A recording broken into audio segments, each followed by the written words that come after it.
విశ్వనాథుడా విజయ వీరుడా ఆపత్కాలమందున సర్వలోకమందున్న దీన జనాళి దీపముగా వెలుగుచున్నవాడా ఆరాధింతు నిన్నే లోక రక్షకుడా ఆనందింతు నీలో జీవితాంతము నీ కృప ఎంత ఉన్నతమో వర్ణించలేను స్వామి నీ కృప యందు తుది వరకు నడిపించు యేసయ్యా ప్రేమ పూర్ణుడా స్నేహశీలుడా విశ్వనాథుడా విజయ వీరుడా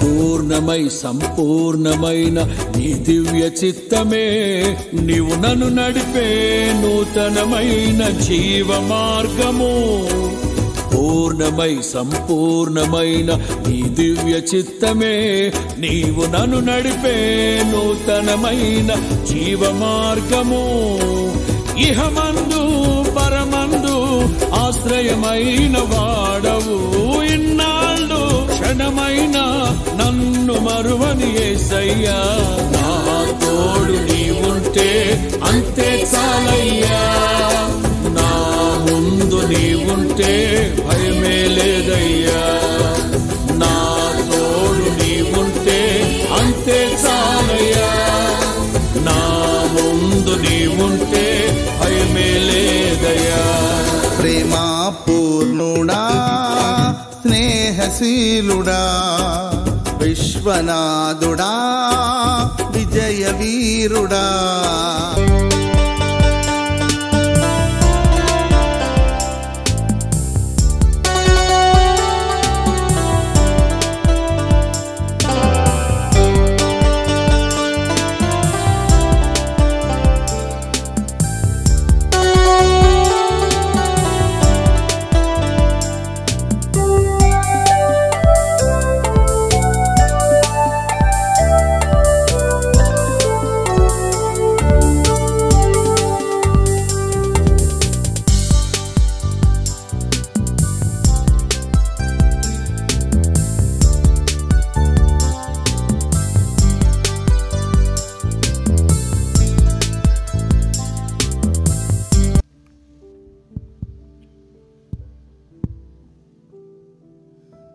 దేవునికి మహిమ కలుగునుగాక. అందరం చెబుదాం ఆమేన్. దేవునికి మహిమ కలుగునుగాక. క్రీస్తునందు నా సాటి దేవుని కుటుంబ ప్రజలైన మీ అందరికీ, దేవుని పొలంలో నా తోటి వారైన సేవకులు సేవకురాళ్ళందరికీ కూడా ప్రభువు పేరిట సమాధానం. దేవుడు మీ అందరికీ తోడై ఉండునుగాక. ఆమేన్. నేను ఏ ప్రాంతానికి వెళ్ళినా అక్కడున్న ప్రజలకు మొదట ఓ ప్రాముఖ్యమైన విషయం పరిచయం చేయడం నాకు అలవాటు. పరిశుద్ధాత్మదేవుడు నా ప్లేస్లో నిలుచుంటే అత్యవసరంగా మీకే సంగతిని అర్థమయ్యేటట్లు చేస్తాడో అదే సంగతిని నేను మీకు అర్థమయ్యేటట్లు చేస్తాను. ఓ ప్రశ్న ద్వారా మీకు ఈ సంగతి అర్థమవుతుంది అని నమ్ముతున్నాను. చెప్పండి, మీరెప్పుడైనా మీ ప్రాంతంలో మీ పట్టణాల్లో ఉన్నటువంటి వేరే సంఘాలకు వెళ్ళే విశ్వాసుల్ని సేవకుల్ని చూసినప్పుడు మీరెప్పుడైనా వారు కూడా క్రీస్తునందు నా కుటుంబమే అని ఎప్పుడైనా అనుకున్నారా? మీకెప్పుడైనా అలా అనిపించిందా? వేరే సంఘాల వారు, వేరే చర్చెస్కి వెళ్ళే విశ్వాసులు సేవకులను చూసినప్పుడు మీకెప్పుడైనా వారు కూడా క్రీస్తునందు నా కుటుంబమే అని మీకు ఎప్పుడైనా అనిపించిందా? ఎందుకని మనం మౌనంగా ఉన్నామో తెలుసా? ఎందుకని మన దగ్గర సమాధానం లేదో తెలుసా? ప్రస్తుత సార్వత్రిక సంఘం అంతా కూడా 90% మందికి అలాంటి అభిప్రాయం లేదు. ప్రపంచవ్యాప్తంగా ఉన్న క్రైస్తవులలో 90% మందికి అలాంటి మనస్సు లేదు. కారణం మనలో ప్రేమ లేకో, భక్తి లేకో, మంచితనం లేకో కాదు, మనకు అవగాహన లేకపోయింది. ఈ కారణం చేత మాత్రమే మనం ఆ విషయాన్ని అర్థం చేసుకోలేకపోతున్నాం. నేను దాన్ని మీకు అర్థమయ్యేటట్టు చెప్తాను, జాగ్రత్తగా వినండి. ఒక తండ్రికి 4 పిల్లలు ఉన్నారనుకోండి. ఆ 4 ఒక్కలాగే ఆలోచిస్తారా? ఏమండి? వారి ఇష్టాలు, అభిరుచులు, నమ్మకాలు ఒకలాగే ఉంటాయా? ఒక తండ్రికి 4 పిల్లలు ఉన్నారు. ఆ 4 ఒక్కలా ఆలోచించరు. వారి ఇష్టాలు, అభిరుచులు, నమ్మకాలు ఒక్కలా ఉండవు. పలు ఆస్తి తగాదాలతో, పలు అభ్యంతరాలతో, గొడవలతో విడిపోతున్న అన్నదమ్ములను కూడా మనం చూస్తున్నాం. ఒకవేళ ఆ 4 విడిపోయినా సరే వారి గ్రామం, వారి బంధువులు, వారి స్నేహితులు ఏమంటారో తెలుసా? ఆ 4 ఒక్క కుటుంబమేనండి అంటారు. విడిపోయిన తర్వాత కూడా వారు ఒక్క కుటుంబంగా ఎందుకు గుర్తించబడుతున్నారు? కారణం ఏమిటంటారు? ఒక్క తల్లి పిల్లలు కాబట్టి, ఒక్క తండ్రి పిల్లలు కాబట్టి. అలాగే నేడు అనేక సిద్ధాంతాలను బట్టి, అనేక విభేదాలను బట్టి, డినామినేషన్ మినిస్ట్రీ అంతరాయాలను బట్టి సంఘం వేరువేరుగా కనబడుతుండవచ్చు. కానీ గుర్తుంచుకోండి, మనందరికీ కూడా దేవుడు ఒక్కడే. మనందరికీ ఆయనే తండ్రి. దేవునికి మహిమ కలుగునుగాక. మీరు చప్పట్లు కొట్టి దేవుని స్తుతించాలనుకుంటే కొంచెం బిగ్గరగా చేయండి ఆ పని. దేవుడు ఎప్పుడు మహిమపరచబడాలి, ఆయన ఎప్పుడు స్తుతి పొందాలి, ఆయన ఎప్పుడు ఘనత పొందాలి. దేవునికి మహిమ కలుగునుగాక. దేవుణ్ణి స్తుతించేటప్పుడు శక్తి లోపం లేకుండా దేవుణ్ణి స్తుతించాలి. మనం బిగ్గరగా స్తుతిస్తే మనకు 2 లాభాలు.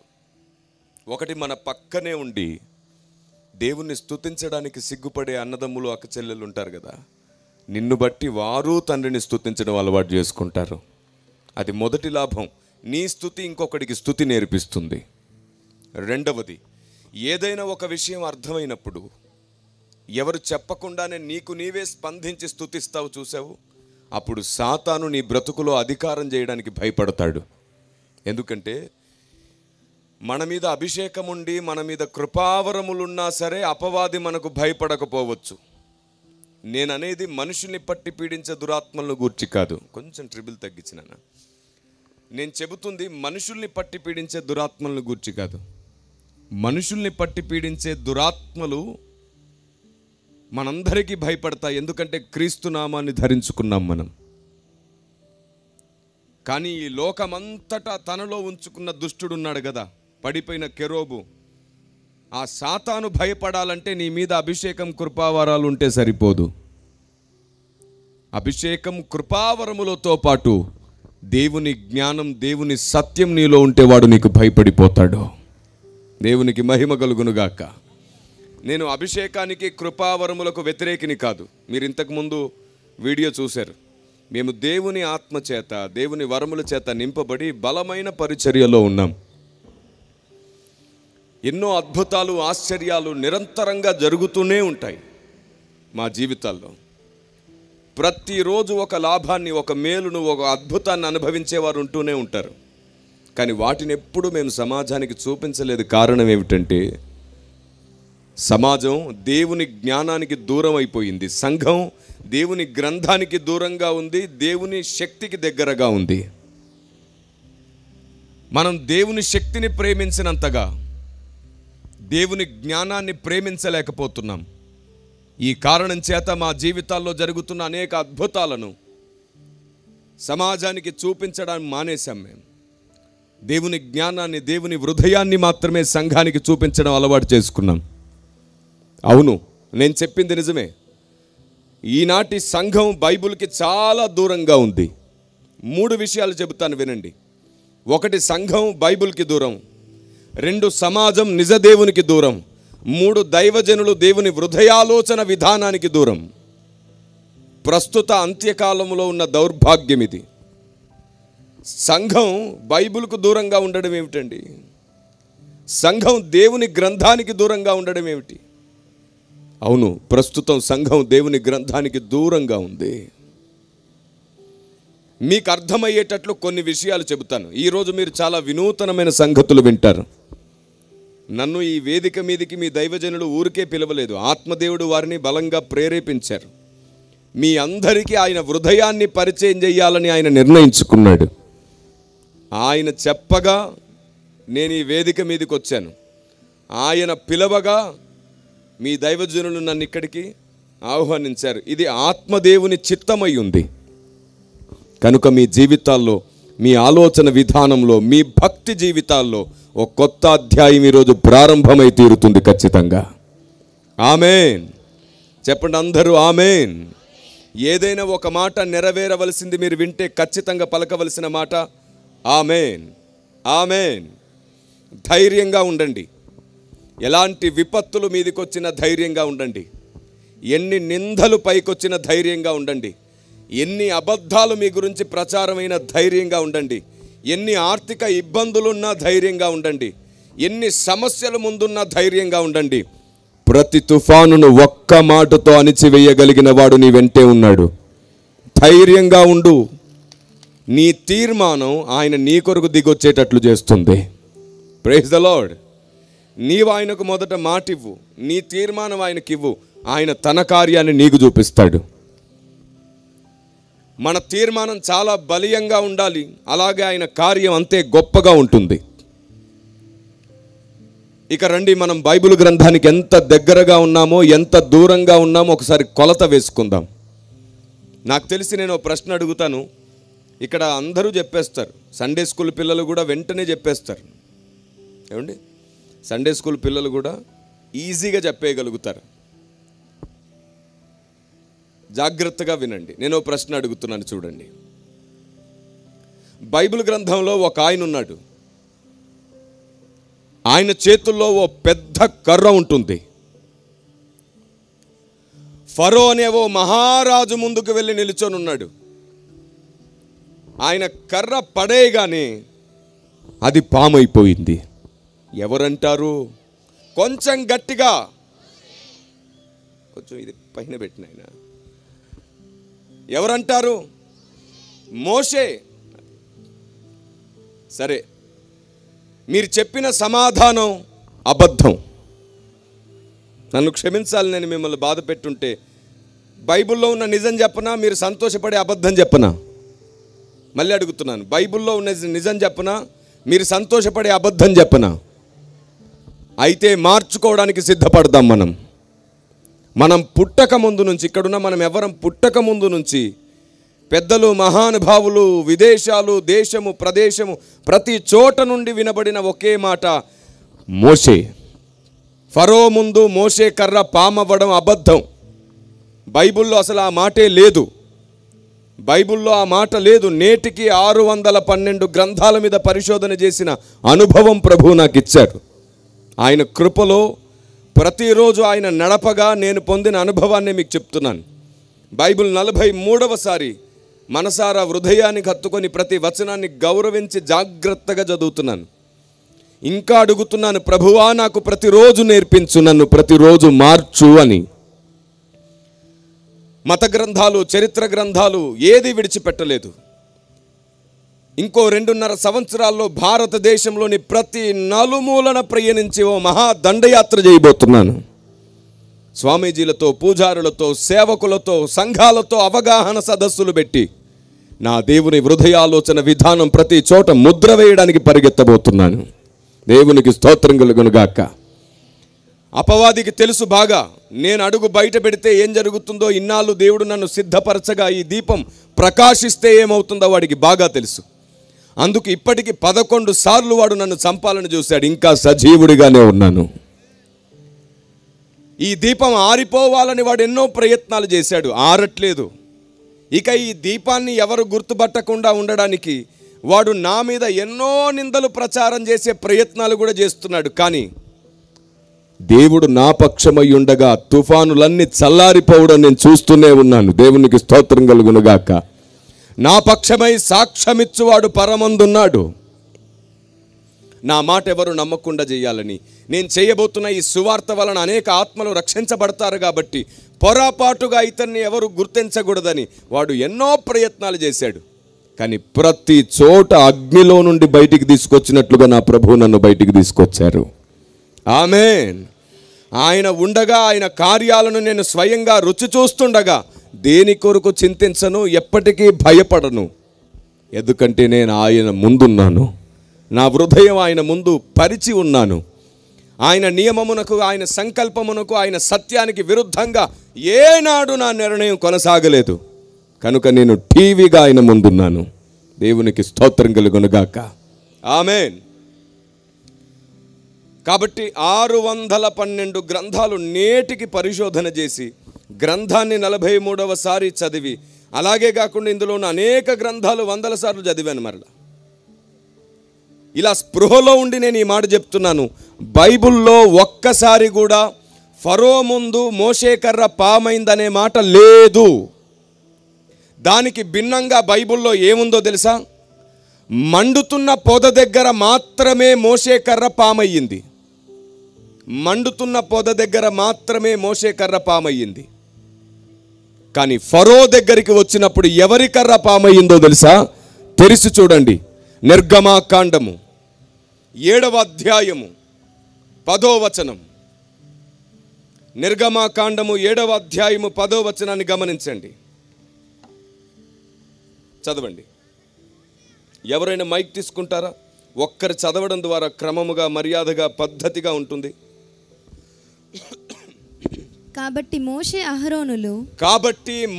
అహరోనులు ఫరో యొద్దకు వెళ్ళి యెహోవా తమకు ఆజ్ఞాపించినట్లు చేసిరి. అహరోను ఎవరంట? సభా ప్రాంగణమంతా ఆలకించండి. ఎవరంట? అహరోను ఫరో ఎదుటను అతని సేవకుల ఎదుటను తన కర్రను పడవేయగానే. ఎవరి కర్ర? అహరోను తన కర్రను పడవేయగానే అది సర్పమాయెను. ఇప్పుడు చెప్పండి, ఫరో ఎదుట ఎవరి కర్ర పామయ్యింది?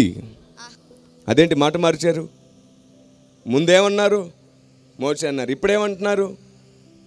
వాస్తవానికి మీరు మాట మార్చడం కాదు, ఒకప్పుడు విన్నది మాట్లాడారు, ఇప్పుడు ఉన్నది మాట్లాడుతున్నారు. దేవునికి స్తోత్రం కలుగునుగాక. నేను ఒక్కటే చెప్తున్నాను, రేపటికి మనం ఉంటామో లేదో తెలియదు, ఓ వారానికి ఉంటామో లేదో తెలియదు. ఎవరి జీవితం ఎప్పుడు ముగించబడుతుంది ఎలాంటి గ్యారంటీ? ఉండగానే వాక్యాన్ని గౌరవిద్దాం, ఉండగానే వాక్యానికి లోబడదాం, ఉండగానే ఆయన్ని సంతోషించేటట్లు బ్రతకడం ప్రారంభిద్దాం. దేవునికి స్తోత్రం కలుగునుగాక. ఆమేన్. గత కాలంలో తెలిసి తెలియక ఎన్నోసార్లు మనం వాక్యానికి విరుద్ధంగా వెళ్ళిపోతాం. కానీ ప్రతిరోజు మనల్ని బ్రతకనిచ్చిన దేవుడు మనల్ని సరిచేయడానికి ఇష్టపడుతున్నాడు. ఆయన నువ్వు ఇంతకాలం బ్రతుకున్నావంటే కారణం ఏమిటో తెలుసా? నువ్వు మొక్కిన మొక్కులు, నువ్వు ఇచ్చిన కానుకలు, ఆశీర్వాదాలు అవి కాదు. ఇంతకాలం నువ్వు బ్రతుకున్నావంటే ఒకే ఒక్క కారణం, ఆయన నిన్ను తనలా మార్చుకోవడానికి ప్రయత్నం చేస్తున్నాడు. నిన్ను క్రీస్తు తనలా మార్చుకోవడానికే బ్రతికించాడు. ఇంకా నీవు ఆయనలా మారాలంటే ఒకే ఒక్క మార్గం ఉంది. దేవుని సత్యము, దేవుని జ్ఞానమును నేర్చుకోవాలి. ఈరోజు సంఘాలను అడిగితే మీరు ఎందుకొరకు మందిరానికి వస్తున్నారని అడిగి చూడండి. నా 19 సంవత్సరాల సేవా అనుభవంలో అనేక రాష్ట్రాలు, అనేక దేశాలు, అనేక ప్రాంతాల్లో నేను ఈ మాట అడుగుతూనే ఉన్నాను. అందరూ సహజంగా చెప్పిన మాట ఒక్కటే, మేము ఆశీర్వాదాలు, దీవెనల కొరకు, మా పిల్లల్ని దేవుడు కాపాడుతాడని మేము మందిరానికి వచ్చాము అని అన్నారు. నేను అంటాను, మీరు మందిరానికి ఆశీర్వాదాలు, దీవెనల కొరకు వెళ్ళడం మానేసేయండి. ఆశీర్వాదాలు, దీవెనల కొరకు మనం రక్షింపబడ్డ కొత్తలో వచ్చేవాళ్ళం. ఎందుకంటే రక్షింపబడ్డ కొత్తలో మనకు ఏమీ తెలియదు. మనకు విడుదల కావాలి, స్వస్థత కావాలి, కోరిన కోరిక నెరవేరాలి, దేవుడు దగ్గరుండడం కావాలి.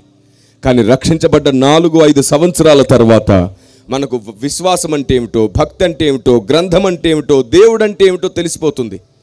ఆ తర్వాత కూడా మీరు ఆశీర్వాదాలు, దీవెనల కోసమే వస్తే సాతాను మిమ్మల్ని మోసం చేస్తాడు. అప్పుడు మీరు బుద్ధి లేని సంఘం అయిపోతారు. మరి ఎందుకొరకు రావాలి మందిరానికి? ఒక పెద్ద మాట చెబుతున్నాను, జాగ్రత్తగా వినండి. మీరు ఆశీర్వాదాలు, దీవెనల కొరకు మందిరానికి రావడం కాదు, మీరే ఆశీర్వాదంగా మారిపోవాలని మందిరానికి రావాలి. చెప్పండి బిగ్గరగా, దేవునికి మహిమ కలుగుగాక. మీరే ఆశీర్వాదంగా మారాలి. నేనంటాను, సంఘం ఆశీర్వాదాల వెంట పరిగెత్తకూడదు, సంఘం వెంటే ఆశీర్వాదాలు పరిగెత్తుకు రావాలి. మనం ప్రాస్పరిటీ వెంట పరిగెత్తకూడదు, మనం ప్రాసెస్ వెంట పరిగెడదాం. ప్రాస్పరిటీ మన వెంట పరిగెత్తుకొస్తుంది. జీవం కలిగిన దేవుడు, జీవం కలిగిన సంఘం ఆశీర్వాదాల వెంట పరిగెత్తడం మానేసేయాలి. మనం ఆయన ఆజ్ఞల వెంబడి పరిగెడదాం, సూత్రము వెంబడి పరిగెడదాం, ఆయన నియమము వెంబడి పరిగెడదాం. మీకు తెలుసా, బైబిల్ గ్రంథంలో ఎన్నో సంగతులు దాచబడి ఉన్నాయి. ఇప్పటికీ యుగములలోనూ తరములలోనూ మరుగు చేయబడ్డ సంగతులు ఎన్నో ఉన్నాయి. కొన్ని విషయాలు నేను మీ ముందు ప్రస్తావిస్తాను, జాగ్రత్తగా వినండి. మీరు చెప్పండి, ప్రపంచంలో అక్కడక్కడ భూకంపాలు, యుద్ధాలు జరగడం మీరు చూస్తున్నారు కదా. ఈ భూకంపాలు, యుద్ధాలలో పెద్ద పెద్ద భవనాలు నేల కూలిపోతూ ఉంటాయి. ఈ పెద్ద పెద్ద భవనాల శిథిలాల కింద చిన్న చిన్న పిల్లలు నలిగిపోతున్నారు కదా. నా ప్రశ్న, దేవుడు ఒక్కరోజు ముందు ఈ భవనాలు కూలిపోక మునుపు, ఆ భవనాల కింద పిల్లలు చనిపోక ముందు, ఒక్కరోజు ముందు దేవుడు వాళ్ళని తప్పించగలడా లేదా? ఆపద నుండి తప్పించుట యెహోవా వశమే కదా. ఎందుకు తప్పించట్లేదు మరి పిల్లల్ని? ఎందుకు ఆ పసికందులు ఆ శిథిలాల కింద నలిగిపోతుంటే చూస్తున్నాడు? ఏదో కారణం ఉండే ఉంటుందిగా. ఏమిటా కారణం? సంఘానికి తెలియదు. సంఘం త్వరగా తెలుసుకోవాలి. మీరు చెప్పండి, అందరూ బిగ్గరగా ధైర్యంగా చెప్పగలరు నాకు తెలిసి ఈ మాట. పరలోకములో ఆకలి దప్పులు ఉంటాయా? గట్టిగా చెప్పాలి. ఉండవు కదా. ఎందుకంటే బైబిలే చెప్పింది పరలోకంలో ఆకలి దప్పులు ఉండవు. అయితే నా ప్రశ్న, పరలోకంలో ఆకలి దప్పులు లేకపోతే దేవదూతల ఆహారం ఎందుకుంది? పరలోక ధాన్యం ఎందుకు పండుతుంది? అక్కడ చెట్లు ఫలాలు ఎందుకు ఫలిస్తున్నాయి?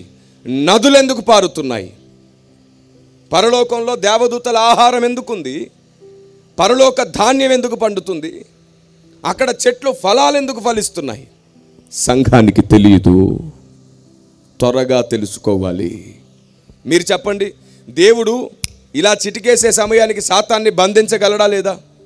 మరెందుకు బంధించట్లేదు? సంఘానికి తెలియదు. ఇదిగో నేను త్వరగా వస్తున్నానని 2000 సంవత్సరాలుగా చెబుతూనే ఉన్నాడు కదా. ఎందుకు ఇంకా రాలేదు? ఎందుకు ఇంకా బూరలు మోగట్లేదు? ఎందుకు ఇంకా ముద్రలు విప్పబడట్లేదు? ఎందుకు ఇంకా అంత్యబద్ధ క్రీస్తు ప్రస్తావన రాలేదు? ఇంకెంతకాలం? సంఘానికి తెలియట్లేదు. అవును, ఎంతమంది నరకానికి వెళ్తారో వారు పుట్టక మునిపే ఆయనకు తెలుసు కదా.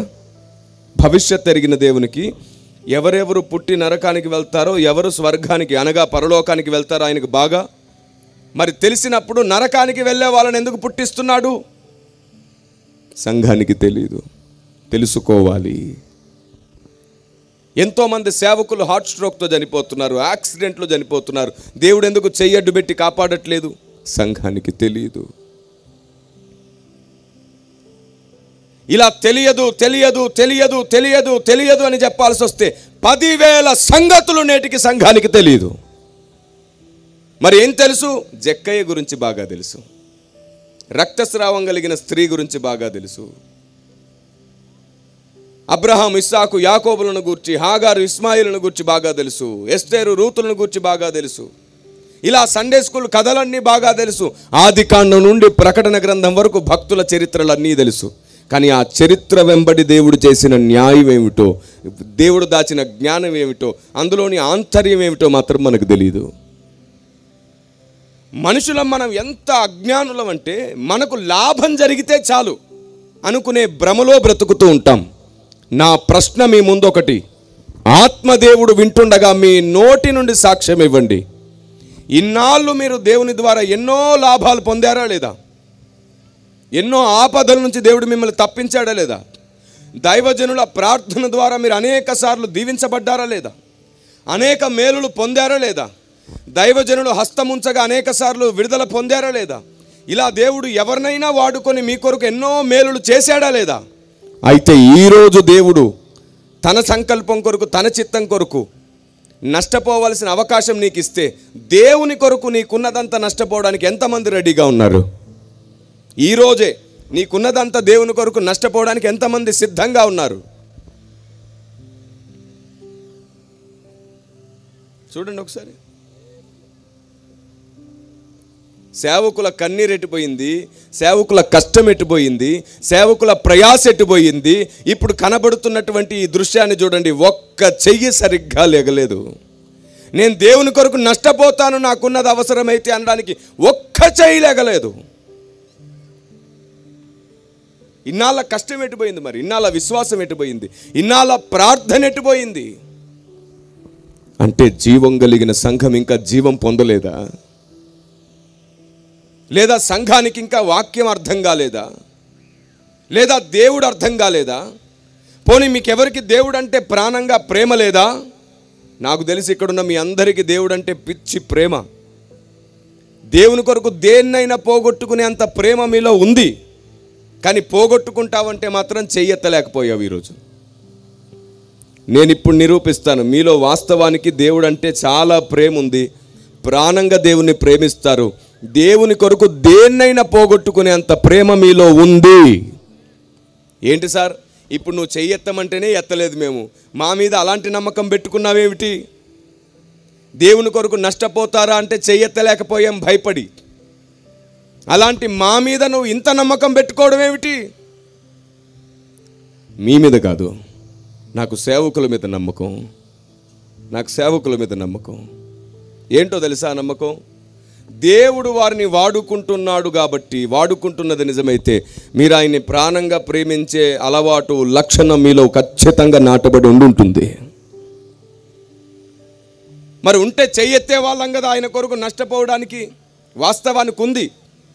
ఇప్పుడే నిరూపిస్తాను. మీలో దేవుని పట్ల ఎంత ప్రేమ ఉందో ఇప్పుడు నిరూపిస్తాను. నాకు చెప్పండి, మీకు దేవుడు కావాలా?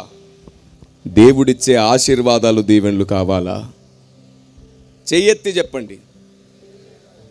దేవుడు కావాలా? దేవుడిచ్చే ఆశీర్వాదాలు కావాలా? రైట్. చూసారు ఇప్పుడు ఎన్ని చేతులు లేసాయో? ఏమన్నారు? ఇప్పుడు మళ్ళీ అలాగే చూస్తూ ఉండండి. దేవుడే కావాలని చెయ్యెత్తి మరీ చెప్పావు కదా. నీ నోటితో నీవే దేవుడు కావాలి, దేవుడిచ్చే ఆశీర్వాదాలు, దీవెనలు కాదు అన్నావు కాబట్టి ఇంకా మాట మార్చరుగా. ఇప్పుడు ఇంకో మాట అడుగుతున్నాను. దేవుడు కావాలి, దేవుడిచ్చే ఆశీర్వాదాలు, దీవెనలు కాదు అని నీవే అన్నావు కాబట్టి ఈరోజు నుండి ఇన్నాళ్ళ వరకు నువ్వు అడిగిన ఆశీర్వాదాలు, దీవెనలు, కోరిన మొక్కులు, కోరికలు, స్థలాలు, ఇల్లు, పొలాలు, పెళ్ళిళ్ళు, గర్భఫలాలు, ప్రమోషన్లు, ఉద్యోగాలు, ఏమేమి అడిగావో అవన్నీ యేసు నామములో ఈ రోజు నుండే నెరవేరకపోయినా పర్వాలేదు గాక. బే ఎక్కడో ఇద్దరు ముగ్గురు ఆమెనన్నారా? వాళ్ళ పరిస్థితి ఎలా ఉందో చెప్పనా? అన్ని పోయినట్టున్నాయి. మాతో ఆమెను అనిపించేశాడు. ఆమెనడానికి భయపడ్డ వాళ్ళ ఇన్నర్ ఫీలింగ్ ఏంటో చెప్పనా? ఈ పూట పొరపాటుకు వచ్చినట్టున్నాం మనం, రేపు రావాల్సింది. మా నోటి నుండే ఆమెనని పలికిస్తున్నాడు. భయపడిన వారులారా, మీకు ఇంకొక మాట, నేను ఇంకొక మాట పలకలేదు, అది కూడా వినేసి అప్పుడు భయపడండి. ఆమెనని చింతపడుతున్న వారులారా, ఆ మాట విని అప్పుడు సంతోషించండి.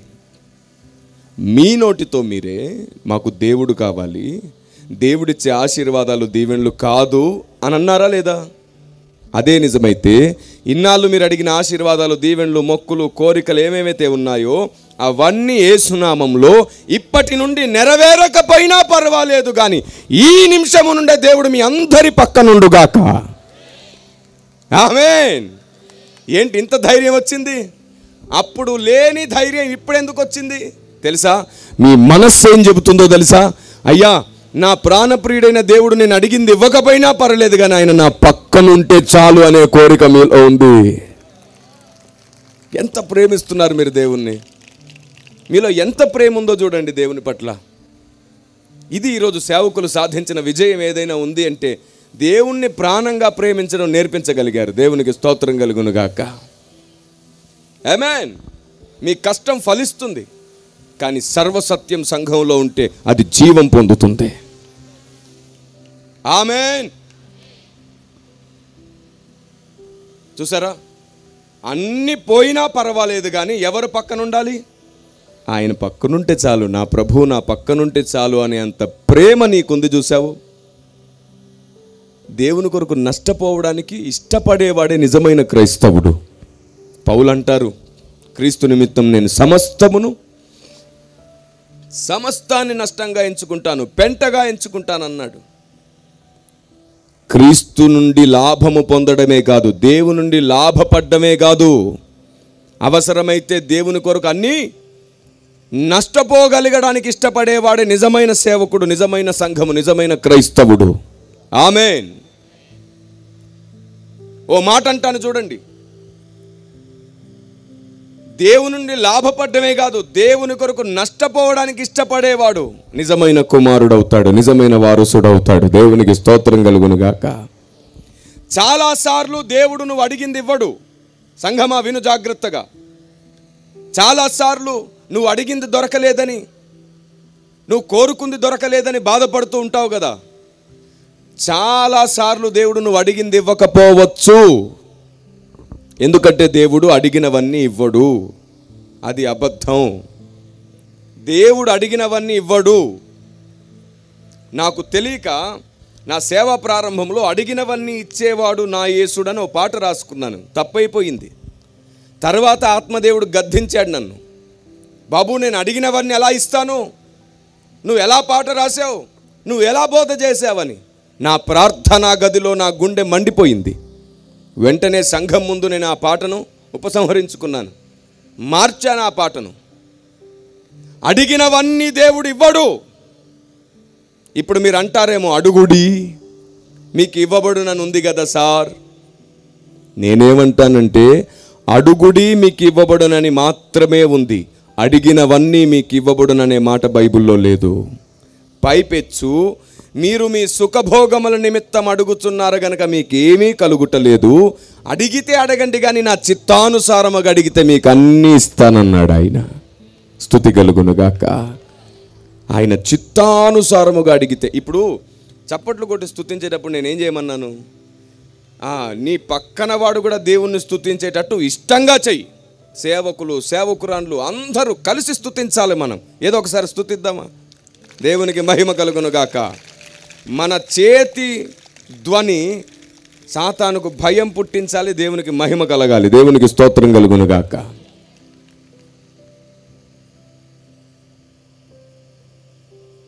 ఏం చెప్తున్నాను నేను? ఇంతకు మునుపు ఏం చెప్పాను? Very good. మనం అడిగినవన్నీ దేవుడు ఇవ్వడానికి ఇష్టపడట్లేదు అంటే అర్థం ఏమిటంటే, ఆయనకి ఇవ్వడం ఇష్టం లేక కాదు. నువ్వు సుఖభోగముల నిమిత్తం అడిగేవన్నీ ఇవ్వడు. ఆయన చిత్తానుసారముగా నువ్వు ఏది అడిగినా ఇచ్చేస్తాడు. రెండో మాట, నీకు అవసరంగా ఉన్నదేదో నువ్వు అడక్కపోయినా ఇస్తానే ఉంటాడు ఆయన. ఆమేన్. నీకు అవసరమైనది నువ్వు అడగనక్కరలేదు, ఆయనే ఇస్తాడు. నువ్వు ఆయన చిత్తం ఏమిటో తెలుసుకొని దాన్ని నెరవేర్చే పనిలో ఉండు.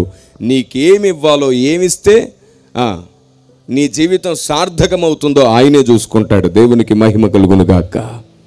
ఆమేన్. మనం ఆయన చిత్తానికి విరుద్ధమైన ఎన్నో అడుగుతాం. మొన్న ఎగ్జామ్స్ రాశారుగా, మార్చ్ ఏప్రిల్లో.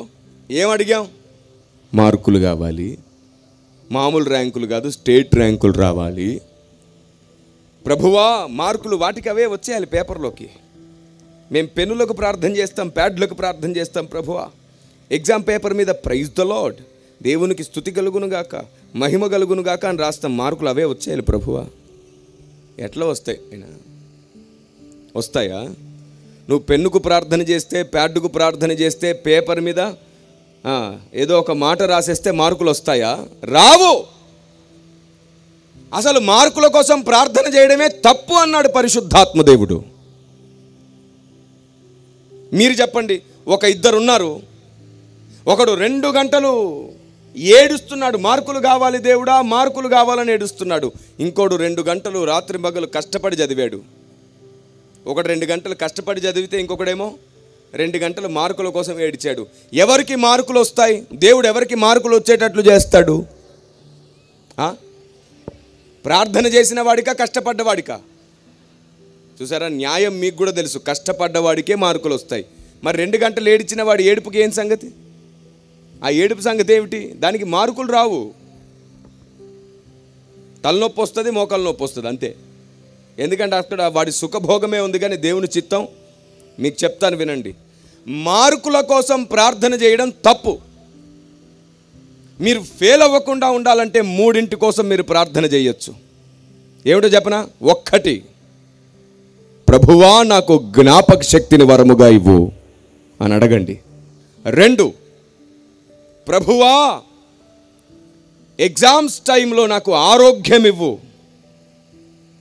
ఎగ్జామ్స్ టైంలో నాకు ధైర్యాన్ని ఇవ్వు అని అడగండి. మూడవది, ప్రభువా ప్రశ్న చూడగానే నేను చదివిన ఆన్సర్ నాకు జ్ఞాపకం చేయి ప్రభువా అని అడగండి. మీరు చెప్పండి, ఈ మూడు ఒకరిలో ఉంటే ఫెయిల్ అవుతారా? జ్ఞాపక శక్తి ఉంది, ఆరోగ్యము, ధైర్యం ఉంది, ప్రశ్న చూడగానే జవాబు గుర్తుకొస్తుంది. ఇప్పుడు ఫెయిల్ అయ్యే ప్రసక్తే? అడిగితే ఇలాంటివి అడగండి. ప్రభువా కొరియర్లో మార్కులు వచ్చేయాలా? నిద్ర లేచేలోపు నేను పాస్ అయిపోవాలా? ఏం కోరికలు అవి? ఎక్కడి నుంచి తీసుకొచ్చారు ఆ ప్రార్థన? సాతాను కావాలనే మనల్ని బోల్తా గుట్టిస్తున్నాడు, కావాలనే మన గోతిని మనమే తవ్వుకోవాలనుకుంటున్నాడు వాడు. గుర్తించండి వాడిని, జాగ్రత్తగా గుర్తించండి వాడిని. సాతాను తంత్రములను మనం ఎరగని వారము కాము అన్నారు పౌలు గారు. కానీ ఈనాటి సంఘానికి సాతాను తంత్రమే తెలియదు. ఒక్క మాట అడుగుతాను, నాకు జవాబు చెప్పండి. మీరు ప్రార్థనలో మోకరించారు, మీ ముందు ఓ పెద్ద వెలుగు ప్రత్యక్షమయ్యింది. ఒక పెద్ద వెలుగు అందులోంచి ఒక ఆయన, ఒక స్వరం మీతో మాట్లాడుతుంది. ఎవరు మాట్లాడుతున్నట్టు ఇప్పుడు మీతో? దేవుడు. Okay, very good. తెలిసింది చెప్పడంలో అసలు భయపడొద్దు, దేవుడు. తర్వాత ఓ వారానికి మరలా ప్రార్థన చేస్తున్నావు. ఈసారి నీ వెనుక ఓ పెద్ద చీకటి ప్రత్యక్షమయ్యింది. అందులోంచి ఒక స్వరం నీతో మాట్లాడుతుంది. ఆ చీకట్లోంచి మాట్లాడేది ఎవరన్నమాట ఇప్పుడు? సాతాను. నిజానికి రెండో అబద్ధమే. వెలుగులోంచి మాట్లాడితే దేవుడు కాదు, చీకట్లోంచి మాట్లాడితే సాతాను కాదు. నువ్వు అలా నమ్ముతావు కాబట్టే వాడు చీకట్లోంచి మాట్లాడడం మానేసి ఆ సాతాను ఏం చేస్తున్నాడు ఇప్పుడు? వాడు అది సంగతి. నేను చీకట్లోంచి మాట్లాడిన ప్రతిసారి నన్ను సాతానని గుర్తుపడుతున్నారు, ఇదైతే వర్కౌట్ అయ్యేటట్లు లేదు, నేను వెలుగు దూత వేషం వేసుకొని వెళ్ళి మాట్లాడాలి అనుకున్నాడు వాడు. సాతాను వెలుగుదూత వేషం వేసుకొని వచ్చి మాట్లాడుతున్నాడు. అప్పుడు నువ్వు గుర్తుపట్టగలవా? వెలుగులోంచి మాట్లాడితే దేవుడు అని నమ్ముతున్నావు కదా. సాతాను కూడా వెలుగులోంచే మాట్లాడుతున్నాడు. మీరు చనిపోకముందు నేర్చుకోవలసిన సంగతులు చాలా ఉన్నాయి. మీకు విషయం తెలుసా? దేవుడు చీకట్లో కూడా నివాసం చేస్తాడని బైబిల్ చెప్తుంది. వెలుగులోనే కాదంట, చీకట్లో కూడా ఉంటాడు. ఎవరు చెప్పారు బైబిల్లో ఈ మాట? సొలొమోను భక్తుడు అంటాడు, గాఢాంధకారమందు నివాసము చేయువాడనని యెహోవా సెలవిస్తున్నాడు. మీరు చెప్పండి, ఎప్పుడు వెలుగులోనే ఉండే దేవుడు గాఢాంధకారంలో ఎందుకు నివాసం చేయాల్సి వచ్చింది? సంఘానికి తెలియదు. అసలు మనం అంత లోతుకి ఎందుకు వెళ్తాం? అవసరమైతే మరీ లోతుకి వెళ్ళాలంటే లోతు దగ్గరికి, లోతు భార్య దగ్గరికి. భక్తుడైన లోతు స్టోరీ మాట్లాడుకుంటాం కానీ వాక్యపు లోతు గురించిన ప్రస్తావన మనకు అక్కర్లేదు కదా. దీవించబడాలంటే ఏం చేయాలి? ఆశీర్వాదాలు పొందాలంటే ఏం చేయాలి? ఇది విని విని విని విని విని సాతానుకు సహాయంగా మారిపోతున్నాం. నేను అంటున్నాను, కొత్తగా రక్షించబడ్డ విశ్వాసులు 4-5 సంవత్సరాలు అవే వినాలి. కానీ రక్షించబడ్డ 5-6 సంవత్సరాల తర్వాత మూలోపదేశములు మాని సంపూర్ణల మౌటకు సాగిపోవాలి, ఖచ్చితంగా సాగిపోవాలి. ఆమేన్. ఆయనను గూర్చిన జ్ఞానం మనలో లేకపోతే మనకు సంపూర్ణత రాదు. మీరు చెప్పండి, ఈ సమస్త సృష్టిని చేసింది తండ్రి అయిన దేవుడా, కుమారుడైన దేవుడా అంటే మీరు ధైర్యంగా ఏం చెప్తారు? Very good. తండ్రి అయినా చెప్పండి గట్టిగా, దేవుడు. ఇది కూడా అబద్ధమే. ఇది బైబిల్ చెప్పలేదు, ఇది ఒకనాటి పెద్దలు చెప్పారు. ఎందుకంటే ఆది కాండం ప్రారంభంలోనే దేవుడైన యెహోవా, దేవుడైన యెహోవా, దేవుడైన యెహోవా అని ఉంది కాబట్టి మనం తండ్రి అని ఫిక్స్ అయిపోయాం. తెరిచి చూడండి ఒకసారి, ఈ సమస్త సృష్టిని చేసింది ఎవరు? తెరవండి ఒకసారి. హెబ్రీయులకు రాసిన పత్రిక 1వ అధ్యాయము 2-3 వచనాలు తెరిచి చూడండి ఒకసారి.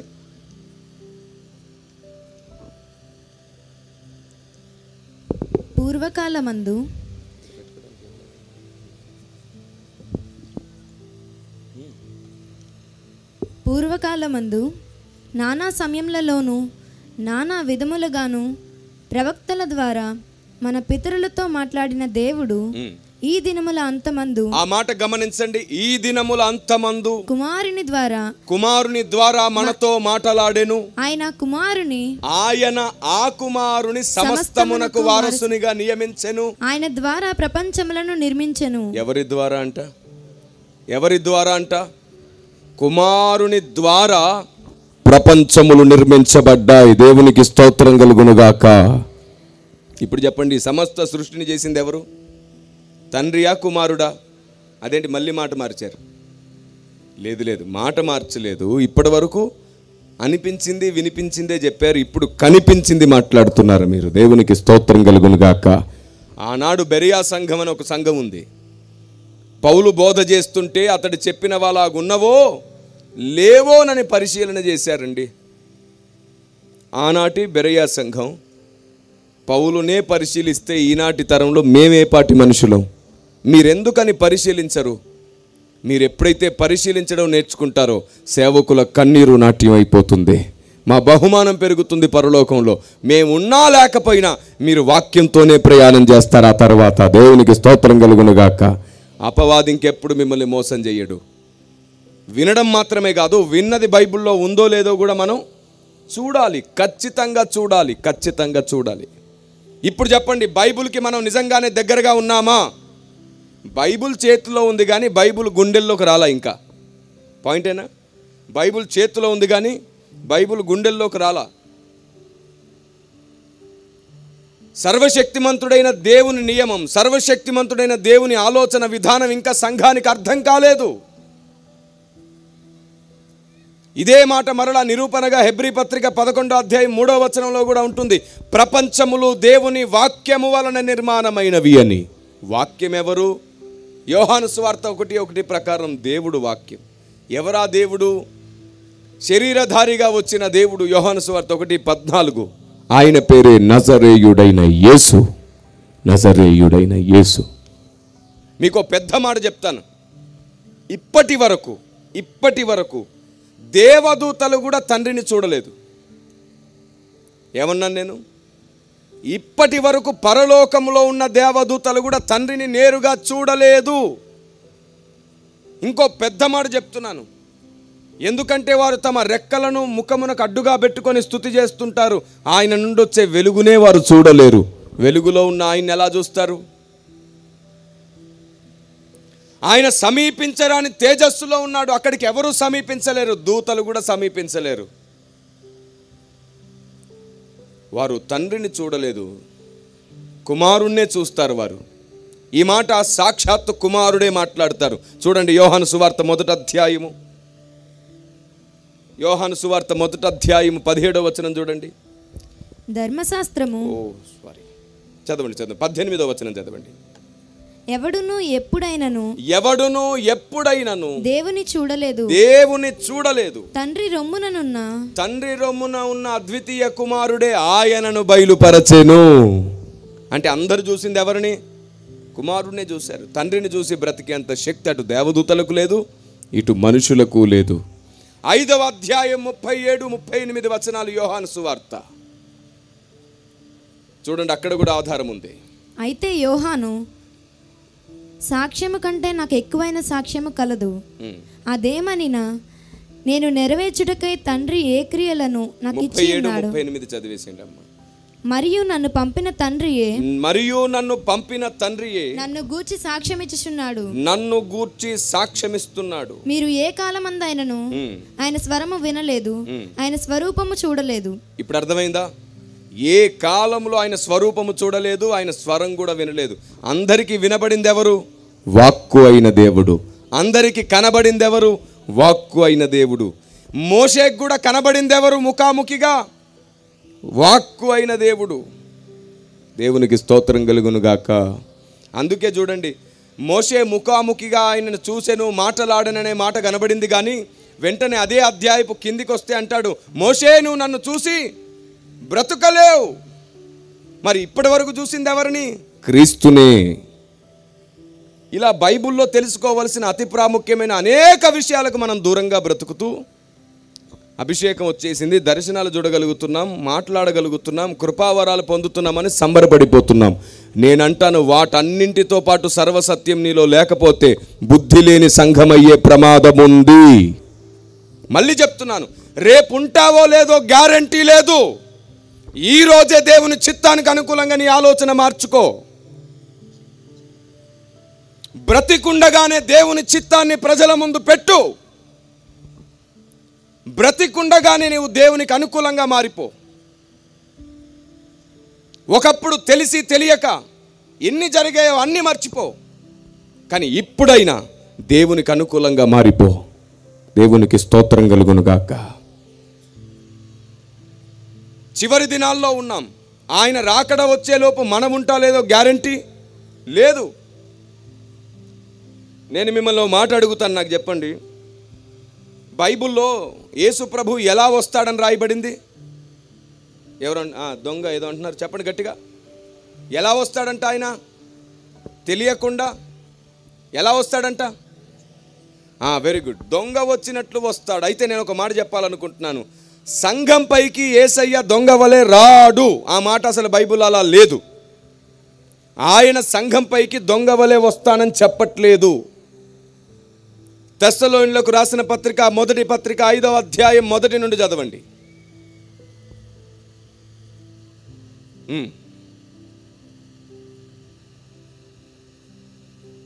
సహోదరులారా, ఆ కాలములను గూర్చియు ఆ సమయములను గూర్చియు మీకు వ్రాయనక్కరలేదు. రాత్రి వేళ దొంగ ఎలాగు వచ్చునో అలాగే ప్రభువు దినము వచ్చునని. చాలు. ఇప్పుడు ఏమనుంది బైబిల్లో? దొంగ ఎలాగు వచ్చునో అలాగే ప్రభు దినం వచ్చునని ఉంది కదా. కిరణ్ పాల్ గారు, మీరేమో ఆయన దొంగ వలె రాడన్నారేమిటి అంటారేమో. నేను ఆయన దొంగ వలె రాడు అనలేదు. సంఘం పైకి ఆయన దొంగ వలె రాడు అంటున్నాను. 4వ వచనం చూడండి కింద. సహోదరులారా, ఆ దినము దొంగ వలె మీ మీదకి వచ్చుటకు మీరు చీకటిలో ఉన్నవారు కారు. ఇప్పుడు చెప్పండి, ఎవరి మీదకి ఆయన రాకడ దొంగ వలె వస్తుంది? చీకట్లో ఉన్నవారి మీదకి. మరి వెలుగులో ఉన్న సంఘం మీదకి ఆయన దొంగ వలె ఎందుకు వస్తాడు? అందుకే సూచనలు ఇచ్చాడు. ఎలా రాబోతున్నాడో ముందే చెప్పి వస్తున్నాడు ఆయన. దేవునికి స్తోత్రం కలుగునుగాక. కానీ తెలియకుండా ఉన్నది ఏమిటో తెలుసా? గడియ తెలియదు, రోజు తెలియదు, అంతే. కానీ ఆయన రాబోతున్నటువంటి కాలాన్ని మనం ఈజీగా తెలుసుకునేటట్లు చేశాడు. ఈ మాట చెబితే ఒకసారి ఓ బిషప్ గారు ఇలా అన్నారు నాతో, తమ్ముడు, చాలా పెద్ద ఆయన, చాలా వయసులో పెద్ద ఆయన, తమ్ముడు, నోవాహు కాలంలో ఎలా జరిగిందో అలాగే హఠాత్తుగా రాకడ వస్తుందని ఉంది కదా, హఠాత్తుగా వస్తే ఎలా తెలుస్తుంది తమ్ముడు అన్నాడు ఆయన. నేనన్నాను, మీ వయసు ఎంత బిషప్ గారు దాదాపుగా అంటే చెప్పాడు 72 సంవత్సరాలు. నేనన్నాను, ఎంతకాలం నుంచి సేవలో ఉన్నారు? ఇప్పటికి 45 సంవత్సరాలు. ఇన్ని సంవత్సరాలు ఎప్పుడు మీకు ఆ వచనం గురించి ఆలోచన పుట్టలేదా అని అడిగాను. ఎందుకు పుట్టలేదు? అప్పుడు చెప్పాను నేను, జలప్రలయం వస్తుందని నోవాహుకు తన కుటుంబానికి తెలుసా తెలీదా? ఎప్పుడు వస్తుందో కూడా తెలుసా తెలీదా? లోపటికి వెళ్ళారా లేదా? తలుపు వేయబడిందా లేదా? జలప్రలయం రాబోతుంది కాబట్టి వాళ్ళు లోపట ఉన్నారా లేదా? తెలియంది ఎవరికి? బయట ఉన్న వాళ్ళకి హఠాత్తుగా వచ్చింది, లోపట ఉన్న వాళ్ళకి కాదు. మనమందరం లోపటున్న వాళ్ళమైతే మనకు తెలిసే వస్తుంది, బయట ఉన్న వాళ్ళకు తెలియకుండానే వస్తుంది. ఇవన్నీ మనకు చాలా అవసరం. అమాయకంగా బ్రతకడానికి కాదు విశ్వాస జీవితం, జ్ఞానంగా బ్రతకడానికి. రేపు ఉంటాం, మళ్ళీ చెప్తున్నాను, రేపు ఉంటావో లేదో తెలియదు. దయచేసి వాక్యానికి ఎక్కువ విలువ ఇవ్వండి, వాక్యాన్ని ఎక్కువ ప్రేమించండి. లోకమంతా ఏమైనా మాట్లాడుకొని నువ్వు ఆయన చేయి పట్టుకొని ముందుకు వెళ్తూనే ఉండు. ఆయన నిన్ను నిరూపిస్తాడు ఒకరోజు. ఆయనే నిన్ను నిరూపిస్తాడు. నిన్ను నీవు నిరూపించుకోవద్దు, నిన్ను నీ దేవుడే నిరూపించని. యోసేపును నిరూపించినట్లు, దానియేలును నిరూపించినట్లు నిరూపించని. షద్రక్, మేషక్, అబేద్నెగోలను నిరూపించినట్లు నిరూపించని. నువ్వు వాక్యాన్ని వెంబడించు, ఆశీర్వాదాలను కాదు. నువ్వు దేవుని చిత్తాన్ని వెంబడించు, నీ కోరికలు మొక్కులను కాదు. అవి నెరవేరినా నెరవేరకపోయినా నీవు మాత్రం ఆయన చేయి పట్టుకొని నడవడం నేర్చుకో. దేవునికి స్తోత్రం కలుగునుగాక. ఆమేన్. మీరు చెప్పండి, మీరు అడిగినవన్నీ పొందుకున్నారు, తర్వాత రోజు మీ ప్రాణం పోయింది, ఏంటి లాభం? ఇదే మాట బైబిల్ చెప్తుంది. ఒకడు లోకమంతా సంపాదించుకొని తన ప్రాణం పోగొట్టుకుంటే ఏమిటి లాభం? నీ ఆలోచన మార్చు త్వరగా, నీ ఉద్దేశాలు మార్చు త్వరగా. ఆయన రాబోతున్నాడు, అత్యంత త్వరలో ఆయన ఈ భూమి మీదకి రాబోతున్నాడు. ఆయన రావడానికి ముందు ఈ భూమి మీద నెరవేరవలసినవన్నిటిని నెరవేర్చడానికి దేవుడు మనల్ని వాడుకోబోతున్నాడు. దేవునికి స్తోత్రం కలుగును గాక. ఇక్కడ కింద కూర్చొని వింటున్న మీలో ఎంతమందిని దేవుడు తన కొరకు వాడుకోబోతున్నాడు? ఆశ్చర్యంగా మీ బ్రతుకుల్ని మార్చి ఆయన తన పని కొరకు వాడుకోవచ్చు. చదువు రాదు అని భయపడక్కర్లేదు. చదువు రాని వారిని కూడా ఆయన బలంగా వాడుకోవడానికి ఆయన దగ్గర శక్తి ఉంది. ఆయన శిష్యుల్లో చాలామందికి చదువు రాదు. విద్య లేని పామరులే ఎన్నో వింతలు చేసి ఆయన్ని ప్రకటించారు. దేవునికి స్తోత్రం కలుగునుగాక. నీ ప్రార్థనా గదిలోనికి దేవుడు ప్రతిరోజు రావాలి. ప్రతిరోజు నీ ప్రార్థనా గదిలోనికి దేవుడు రావాలి. అడగకుండా ఆయన నీ ప్రార్థనా గదిలోనికి రావాలి, కానీ అడగకుండా ప్రార్థన గదిలోంచి వెళ్ళిపోకూడదు. ఆయన బిడ్డ ఇంకేమైనా మాట్లాడతావా, వెళ్ళమంటావా అని అడిగే అంత దగ్గరి బంధాన్ని మనం కలిగి ఉందుముగాక. దేవునికి స్తోత్రం కలుగునుగాక. Praise the Lord. ఇప్పటి వరకు మీ ఆత్మీయ క్షేమాభివృద్ధి గురించి మాట్లాడాను. ఇప్పటి వరకు మీరు ఆత్మలో బలం పొందడం గురించి మాట్లాడాను. ఇప్పటి వరకు మీరు విశ్వాసంలో స్థిరత్వం పొందడం కొరకు మాట్లాడాను. ఇప్పుడు మీరు లోకంతో ఏం మాట్లాడాలో, ఎలా మాట్లాడాలో 4 మాటలు చెప్పి మీకోసం ప్రార్థిస్తాను. జాగ్రత్తగా వినండి. ఇప్పటి వరకు మీరు బలం పొందారు, మీ విశ్వాస జీవితం బలం పొందింది. ఇప్పుడు మీ వలన లోకం కూడా సంఘంగా మారాలంటే మీరు నేర్చుకోవాలి. ఎప్పుడైనా మీ బంధువులు, మీ గ్రామం మీతో ఇలా మాట్లాడిందా? ఏవండి, మేము మీ చర్చికి వస్తాం, మీ క్రిస్మస్లకు వస్తాం, మీ పండుగలకు వస్తాం, మీరు ఏది పెట్టినా సరే మేము కళ్ళకద్దుకొని మరి తినేస్తూ ఉంటాం, మరి మేము ప్రేమగా ప్రసాదం పెడితే మీరెందుకు తినరు? అడిగారా? హలో, అడిగారా? మనం ఏం చెప్పామో తెలుసా? మేము ఏకంగా ఆకాశం నుంచి ఊడిపడ్డాం కదండి అన్నట్టుగా చెప్పాం. 3 విషయాలు గట్టిగా మాట్లాడతాం మనం. నేను యేసు ప్రభుని నమ్ముకున్నానండి, అందుకే తినం అని చెప్తాం. అప్పుడు వాళ్ళు ఏమంటారు?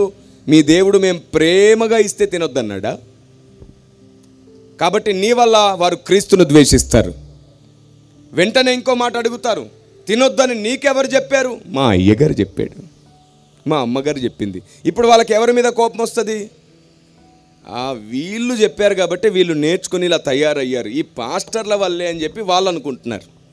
అందుకే సేవకులు సువార్తకు వెళ్తే ఎన్నో విపరీతాలు చోటు చేసుకుంటున్నాయి. ఎంత దౌర్భాగ్యమో చూడండి. మళ్ళీ వాళ్ళు అంటారు, ఎక్కడ రాసుందని వాడు చెప్పాడు? మా బైబిల్లో రాసుంది. ఏం చెప్తాం మనం? మా బైబిల్లో రాసుంది. అందుకని బైబిల్లో ఉన్న జీవాన్ని గుర్తించలేక కోపంతో దాన్ని చించుతున్నారు చాలా చోట. మీరు చెప్పింది అబద్ధం కాదు. ఆయన్ని నమ్ముకున్నాం కాబట్టే తినట్లేదు, నిజమే. అయ్యగారులు అమ్మగారులు బోధిస్తారు, నిజమే. బైబిల్లో కూడా అలాగే రాయబడింది, నిజమే. కానీ చెప్పే విధానం అది కాదు. అది కాదు. ఈ రోజుకి 14 సంవత్సరాల వెనక్కి వెళ్తే నా జీవితంలో జరిగిన ఒక అద్భుతమైనటువంటి అనుభవాన్ని మీ ముందు పంచుతాను. 14 సంవత్సరాల క్రితం బిజ్జల్వాడి అనే ఓ ప్రాంతానికి నేను సువార్తకు వెళ్ళాను, కర్ణాటకలో. హిందీ కరపత్రం ఒకటి పట్టుకొని వెళ్ళాను. మతం మార్పిడి వద్దు, సత్యదేవుడే కావాలి అని. ఉదయం 9 గంటలకు బయలుదేరి కొన్ని కొండ ప్రాంతాల్లో ఉన్న గ్రామాల్లోకి కాలినడకన వెళ్ళి సువార్త చేసిన రోజులవి. కరపత్రాలు పంచుకుంటూ సువార్త చేస్తున్నాను. 3:30 అవుతుంది మధ్యాహ్నం. ఒక గ్రామంలోకి అడుగు పెట్టాను. ఓ పెద్ద ఆయన పరుగున వచ్చేసి నా కాలర్ పట్టుకున్నాడు గట్టిగా. అప్పుడు నేను చాలా సన్నగా ఉండేవాడిని. ఇలా పట్టుకొని ఇలా లాక్కొచ్చేసి పక్కనే ఓ చెట్టు కింద కూర్చొని ఉన్నారు చాలామంది. ఆ పక్కనే ఓ గుడి కూడా ఉంది, అక్కడికి తీసుకొచ్చేసాడు.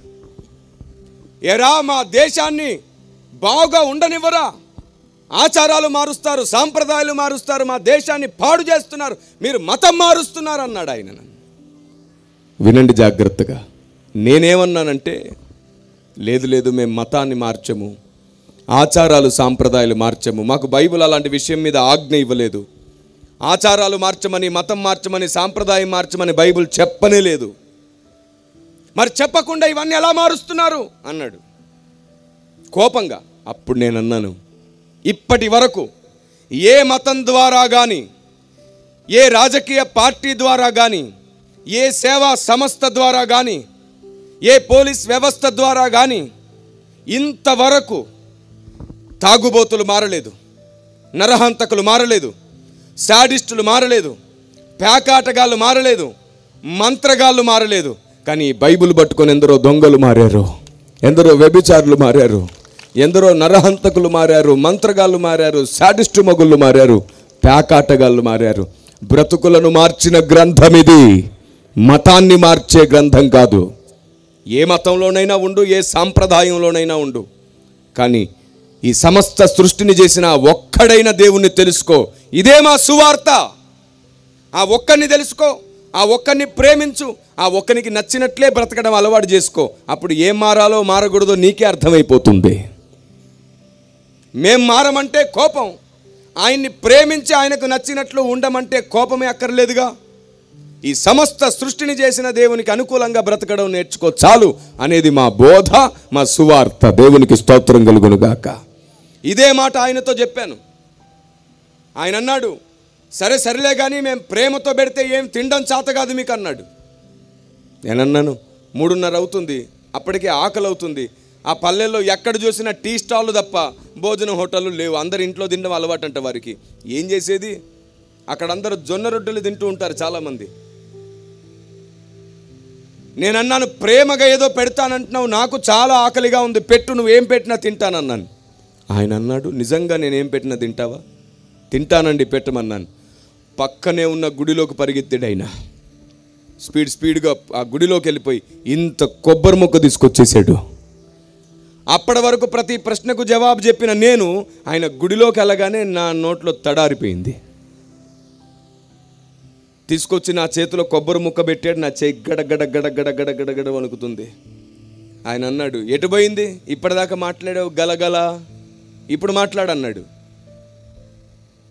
ఏం మాట్లాడాలి? బైబిల్లో ఏది తినకూడదని ఉందో అది నా చేతుల్లో ఉంది. ఆయనేమో ప్రేమతో ఇచ్చాను తినమంటాడు.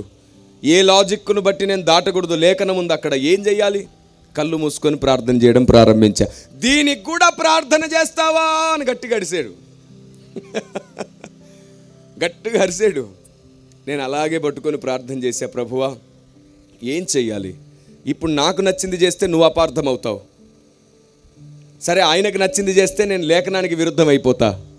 నువ్వు అపార్థం అవ్వద్దు, నేను లేఖనానికి విరుద్ధం అవ్వద్దు. ఏం చెయ్యాలో మీరే చెప్పండి ప్రభువా అని అడిగాను. పరిశుద్ధాత్మదేవుని స్వరం నాలో నుంచి నాకు వినబడ్డం నాకు గమనించాను నేను.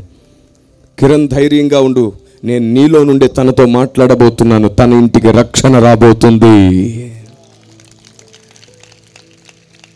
వెంటనే నేను మాట్లాడడం ప్రారంభించాను. పెద్దాయనా, తినమన్నావు కదా, తింటాను. అయితే ఒక్క ప్రశ్న, నా ప్రశ్నకు నీ దగ్గర జవాబు ఉంటే తింటాను, లేదా నా చేతుల్లో ఎలా పెట్టావో అలాగే తీసేసుకోవాలి మరి అన్నాను. సరే అడుగు అన్నాడు. జవాబు లేకపోతే తీసేసుకోవాలి, బాధపడకూడదు అన్నాను. బాధపడను, చెప్పన్నాడు. మీ మతంలోనే అయ్యప్పమాల, భవానీమాల, శివమాల అని వేసుకునే అన్నదమ్ములు ఉన్నారు కదా, రైట్. వారు మీ ఇంటికో మీ గుడికో తీసుకెళ్ళండి. వాళ్ళు చాలా ఖచ్చితంగా భక్తి చేస్తుంటారు. కాళ్ళకు చెప్పులు కూడా లేకుండా భక్తి చేస్తూ ఉంటారు. వారిని మీ ఇంటికో మీ గుడికో తీసుకెళ్ళండి పెద్దాయనా. తీసుకెళ్ళి నాటుకోడి కోసి పులుసు రుచిగా పెట్టి వారికి ప్రేమ అన్నావుగా, ప్రేమగా వడ్డించు అని అడిగా. తింటారా? ఏమడిగాను నేను? తింటారా? మీ మతంలోనే అయ్యప్పమాల, భవానీమాల, శివమాలలు వేసుకున్న అన్నదమ్ములని మీ ఇంటికి తీసుకెళ్ళి నాటుకోడిని కోసి ప్రేమగా పులుసు వండి పెడితే తింటారా అని అడిగాను. అప్పుడు ఆ పెద్దాయన కోపంగా తినరు అన్నాడు. నేను అడిగాను, ఎందుకు తినరు అని. భారతదేశంలో పుట్టి ఆ మాత్రం తెలీదా నీకు అని గద్దించాడు. నేను అడిగాను, నాకు తెలుసు, తెలియనిదేమైనా ఉంటే చెబుతారని అడుగుతున్నాను, చెప్పండి అన్నాను. అప్పుడు ఆ పెద్దాయన ఇలా అన్నాడు, ఎవరైనా నిష్టలో ఉంటే, దీక్షలో ఉంటే తినకూడనివి కొన్ని ఉంటాయి.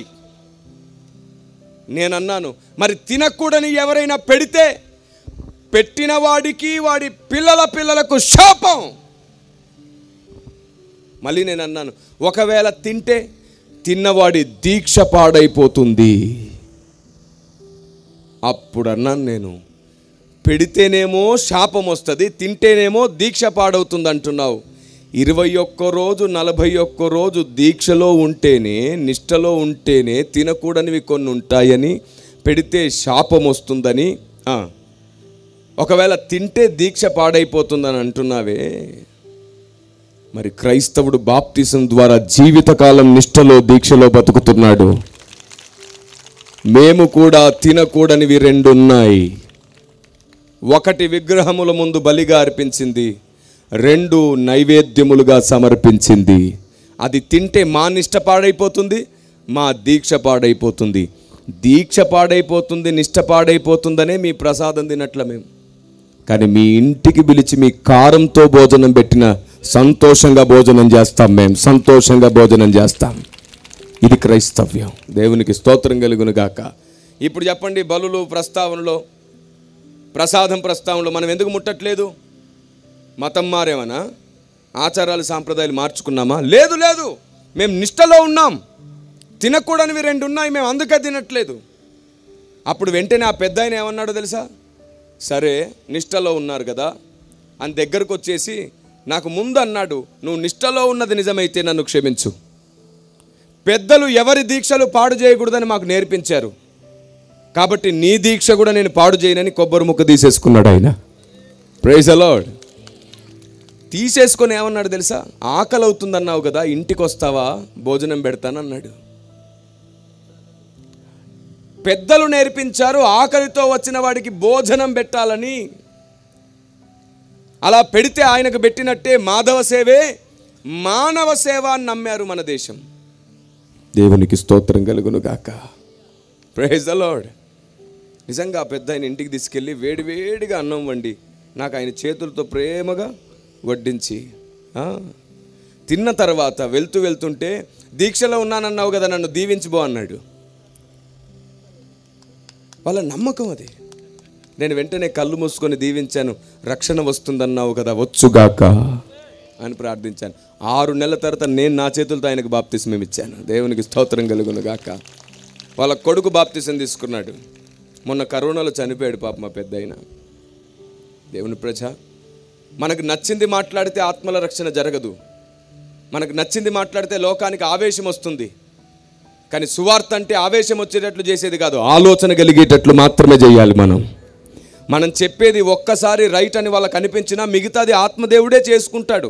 వారు నమ్మడం నమ్మకపోవడం వారిష్టం. సత్యం ఏదో అర్థమయ్యేటట్లు చెప్పడం మన కర్తవ్యం, మన బాధ్యత. ఆమేన్.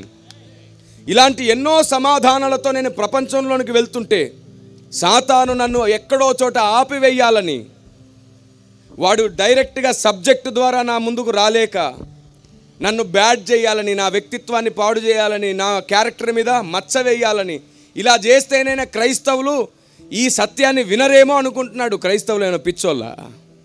ఫలాన్ని బట్టి గుర్తుపడతారు భక్తులు ఎవరో. దేవునికి స్తోత్రం కలుగును గాక. ఫలాన్ని బట్టి భక్తుల్ని గుర్తుపడతారు. దేవుని వాక్యాన్ని బట్టి, ఆలోచన విధానాన్ని బట్టి, అభిషేకాన్ని బట్టి గుర్తుపడతారు. స్తుతి కలుగును గాక. అపవాదు వచ్చేసి మాటలు నేర్పించేస్తే క్రైస్తవులు నేర్చుకునే జీవం కలిగిన మాటల నుంచి వెళ్ళిపోతారా? యేసు ప్రభు ఒక రోజు అంటాడు శిష్యులతో, మీరును వెల్లుడి అంటే జీవం కలిగిన మాటలు నీ దగ్గరే ఉన్నాయి, మేము ఎక్కడికి వెళ్తామన్నారు వాళ్ళు. క్రీస్తు ప్రేమ నుండి ఎవ్వరు ఎడబాపలేరు, క్రీస్తు సత్యము నుండి ఎవ్వరు తప్పించలేరు. దేవునికి స్తోత్రం కలుగును గాక. ఆమేన్. ఆ పెద్ద ఆయన వెళ్తూ ఉంటే ఒక మాట అన్నాడు, బాబు అంతా బాగుంది కానీ మీ క్రైస్తవులు మా పెళ్ళిళ్ళకు, చావులకు, ఫంక్షన్లకు ఎందుకు రారు అని అడిగాడు. అప్పుడు భోజనం పెట్టిన తర్వాత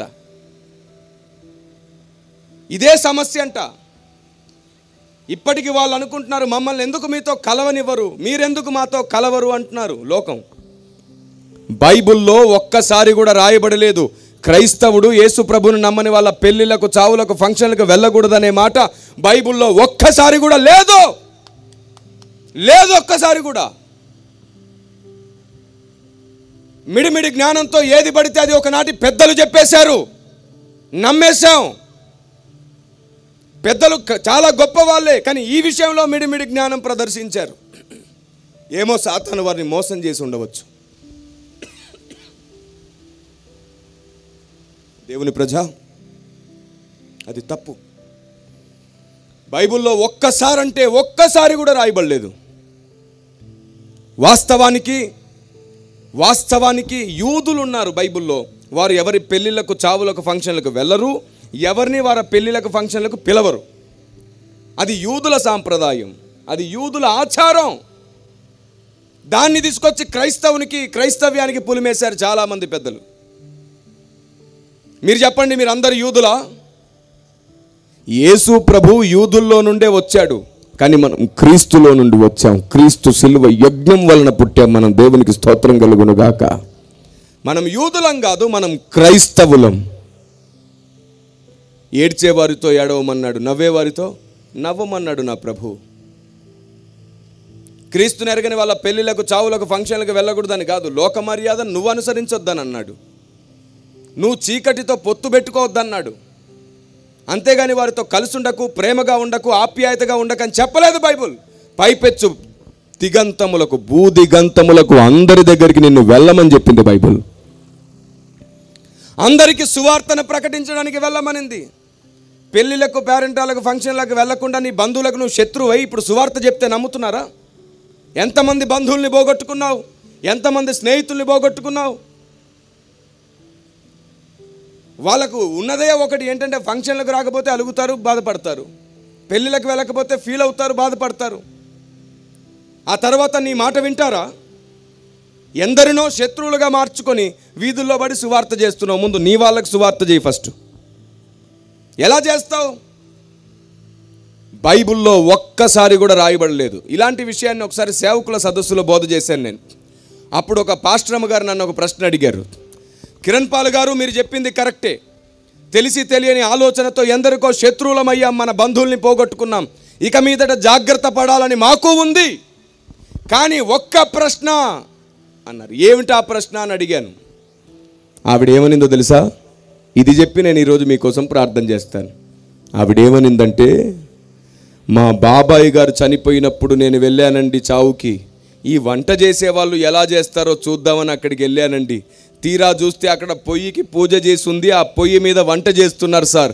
పూజ చేసిన పొయ్యి మీద వంట చేస్తే నేను తినాలా, తినకూడదా అని అడిగింది ఆవిడ. మీరేం చేశారు అన్నాను నేను. తినకుండా వచ్చేసాను అనింది. మరి ఆ ఇంటి వాళ్ళు ఎప్పుడైనా మీ ఇంటికి వచ్చారా అని అడిగితే రాలేదంట. నేనన్నా, నువ్వు చచ్చేదాకా రారు ఇంకా. అదేంటి సార్ మరి తినమంటావా అని అడిగింది. తింటే నీకేంటి నష్టం అని అడిగా. పొయ్యికి పూజ చేశారు సార్, పైన వంట చేశారు సార్, అది నిషిద్ధం అనింది ఆవిడ. నా ప్రశ్న జాగ్రత్తగా వినండి. ఒకవేళ పూజ చేసిన పొయ్యి మీద చేసిన వంట తినడం క్రైస్తవుడా నీకు నిషిద్ధమైతే, భారతదేశంలో 90% మంది రైతులు భూమి పూజ చేసినాకే వరి పండిస్తున్నారు. ఆ లెక్క ప్రకారం నువ్వు ఏం తినకూడదు మరి చెప్పవే. ఇప్పుడు నెక్స్ట్ అదేగా తినబోతున్నావు. ఏం తినరు? ఎందుకు తింటున్నావు మరి? సరే, గవర్నమెంట్ వాళ్ళు డ్యామ్ గేట్ ఓపెన్ చేసేటప్పుడు ఏం చేస్తారు? పూజ చేసి కొబ్బరికాయ కొట్టి అప్పుడు గేట్ ఓపెన్ చేస్తారు. ఆ లెక్క ప్రకారం నువ్వేం తాగకూడదు మరి తాగుతున్నావే. ఇప్పుడు మనం బాటిల్ కొనుక్కొచ్చుకుంటున్నాం కదా, వాళ్ళ షాపుల్లో వాళ్ళు పూజ చేయకుండానే అమ్మేస్తున్నారా? అంతెందుకండి, మీ దగ్గర ఉన్న సెల్ ఫోన్లు, మీరు వేసుకున్న బట్టలు, ఇక్కడున్న ఎక్విప్మెంటు, ఇదంతా వారి కంపెనీల్లో పూజ చేసినాకే అమ్మారా లేదా? మరి ఎట్లా కొన్నావు నువ్వు? అంత దాకెందుకు? ఇప్పుడు నువ్వు వేసుకున్న బంగారం ఉందే, మార్వాడి సారు పూజ చేయకుండానే నీకు బంగారం చేసి ఇచ్చాడా? ఇప్పుడు అది పూజ చేసిన బంగారంతోనే కదా నువ్వు ఉన్నావు. అవన్నీ ఇక్కడే చూద్దాం. అయ్యో, నీకు కావలసిన దానికోసం నీకు లాజిక్ రెడీగా ఉంటుంది. మనం కేవలం లోకానికి శత్రువులం అవుతున్నాం తెలివి తక్కువతనంతో. మీకు ఒక విషయం తెలుసా, ఈ వీచే గాలిని కూడా హైందవ సహోదరులు వాయుదేవుడా అని పూజిస్తారు. ఆ లెక్క ప్రకారం నువ్వు ఏం పిలవకూడదు, అప్పుడు కదా చచ్చూరుకుంటావు. బుద్ధి లేని లాజిక్లన్నీ వాడేసి లోకానికి శత్రువులం అయిపోతున్నాం. క్రీస్తు ప్రేమను ప్రకటించడానికి, జ్ఞానం ప్రకటించడానికి ఆయన మనల్ని ఎంపిక చేసుకున్నాడు. ఇదేం దౌర్భాగ్యం. అందరితో కలిసి ఉండండి. మొదట మతభేదం లేకుండా, కులభేదం లేకుండా అందరితో కలవండి. అందరితో కలిసి ఉండండి. వారి చావులకు వెళ్ళండి, వారి ఫంక్షన్కి వెళ్ళండి, వాళ్ళ పెళ్ళిళ్ళకి వెళ్ళండి, వాళ్ళ కష్ట సుఖాల్లో తోడుగా ఉండండి. ఆచార సాంప్రదాయ భేదం లేకుండా మీ ప్రేమను వారికి చూపించండి. కానీ వారికి చెప్పండి, మేము నిష్టలో ఉన్నాం, దీక్షలో ఉన్నాం, మేము తినకూడనివి 2 ఉన్నాయి.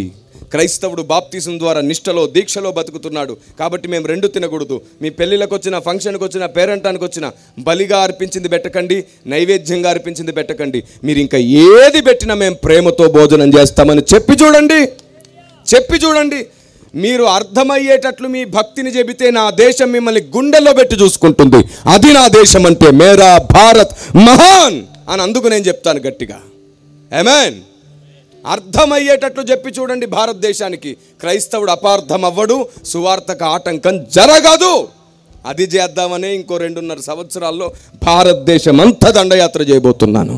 నా దేవుణ్ణి, క్రైస్తవ్యాన్ని, బైబిల్ని అర్థమయ్యేటట్లు చేయడానికి పరిగెత్తబోతున్నాను. దేవునికి స్తోత్రం కలుగును గాక. ఆమేన్. అపవాది అనుకుంటున్నాడు, ఏవో నిందలేసి, సమస్యలేసి, క్యారెక్టర్ని బ్యాడ్ చేసి వాడు ఆపాలనుకుంటాడు అనుకుంటున్నాడు. ఒకే ఒక్క రోజు పెనం మీద ఆమ్లెట్ తిప్పినట్టు తిప్పుతాడు నా దేవుడు, మొత్తం మారిపోతుంది. Praise the Lord. నేను ఆయన శక్తి మీద ఆధారపడ్డవాడిని, ధైర్యంగా ఆయన ముందు బ్రతుకుతున్నవాడిని. దేవునికి స్తోత్రం కలుగును గాక. ఇప్పుడు సాతాడు నవ్వాలో ఏడవలో వాడికి అర్థం కావట్లా. మనలో ఇంత ధైర్యం ఉంటే లోకములోని పోకడ మొత్తం విరిగిపోతుంది. ధైర్యంగా బ్రతకడం నేర్చుకుందాం. కానీ గుర్తుంచుకోండి, అందరితో కలిసి ఉండండి దయచేసి. మతభేదం వద్దు, కులభేదం వద్దు, ఆచార సాంప్రదాయ భేదం వద్దు. క్రైస్తవుడికి ఎలాంటి మతం లేదు. ఎందుకంటే దేవునికి మతం లేదు, కులం లేదు. మతం ఉంటే ఆయన దేవుడే కాదు. మీరు చెప్పండి, మతానికో దేవుడు, రాష్ట్రానికో దేవుడు, దేశానికో దేవుడు, కులానికో దేవుడు ఉన్నాడా? అలా ఉండేటట్టయితే మతానికో భూమి, మతానికో సూర్యుడు, మతానికో చంద్రుడు ఉండాలి. అలా కాకుండా ఒక్క భూమి మీద అన్ని మతాలు, అన్ని కులాలు కలిసి ఉన్నాయంటే అర్థం ఏమిటి? సృష్టిని చేసిన ఒక్కడు మనందరినీ చేశాడని అర్థం. ఆ ఒక్కడిని ప్రపంచానికి అర్థమయ్యేటట్లు చెప్పాలంటే నువ్వు చాలా బ్రాడ్గా, అంటే విశాలంగా ఆలోచించడం నేర్చుకోవాలి. ఆమేన్. ఇంకా ఇలాంటి సంగతులు చాలా ఉన్నాయి. ఇదిగోండి, ఇప్పుడు నేను మీ ముందు పెట్టిన 2 ప్రశ్నలు ఎలా ఉన్నాయో అలాగే ఇదిగో ఈ పుస్తకం ఉంది ఇక్కడ. సనాతన సత్యం అయిపోయిందా? ఓకే. సనాతన సత్య పరిరక్షణ అనే ఓ పుస్తకం రాశాను నేను. దాంట్లో 600 ప్రశ్నలకు మీకు జవాబులు ఉన్నాయి. ఆ పుస్తకంలో 600 ప్రశ్నలకు జవాబులు ఉన్నాయి. నిన్ననే ఒక మీటింగ్లో ఆ స్టాక్ మొత్తం అయిపోయింది. మొత్తం 16 పుస్తకాలు రాశాను. అందులో 3 పుస్తకాలు మాత్రమే మిగిలాయి. 16 రకాల పుస్తకాల్లో కేవలం 3 రకాల పుస్తకాలు మాత్రమే మిగిలాయి. సనాతన సత్య పరిరక్షణ అనే పుస్తకం, అందులో 600 ప్రశ్నలకు జవాబులు ఉన్నాయి. వచ్చే వారానికి ఆ పుస్తకాలు మరలా అందుబాటులోకి రాబోతున్నాయి. మీకు ఎవరికైనా ఆ పుస్తకాలు కావాలనుకుంటే మీరు యూట్యూబ్లో కనబడే మా ఆఫీస్ నంబర్ ఉంటుంది. యూట్యూబ్లో కిరణ్ పాల్ మెసేజెస్ అని సర్చ్ చేసి చూడండి. 900 సందేశాలు అందుబాటులో ఉన్నాయి. వాటిని తెలుసుకోండి. మీ సంఘాలకు, మీ ప్రాంతాలకు మీరు బలమైన స్తంభాలు అవ్వండి. మీరు చనిపోకముందే దేవుని చిత్తాన్ని భూమి మీద నెరవేర్చడానికి దేవుని సైనికులు అవ్వండి. ఆమేన్. సో తప్పకుండా మీరు వాటిని సంపాదించండి. మీరు ఎప్పుడైనా వినే ఉంటారే, మనం ప్రార్థన చేస్తే పరలోకంలో కూడా బంధించబడుతుంది, ఈ లోకంలో కూడా విప్పబడుతుందని. విన్నారా? మరి ఏం బంధించాలి, ఏం విప్పాలి? ఆ ఒక్కటే తెలియదు మనకి. ఇదిగో దీని పేరు విశ్వ న్యాయస్థానం. ఇందులో దేవుడు పరలోకంలో ఏం బంధిస్తున్నాడు, ఏం విప్పుతున్నాడు, మనమేం బంధించగలం, ఏం విప్పగలం ఉంది. ఇదంతా కూడా మల్టీ కవర్ పేపర్తో ప్రింట్ చేసాం.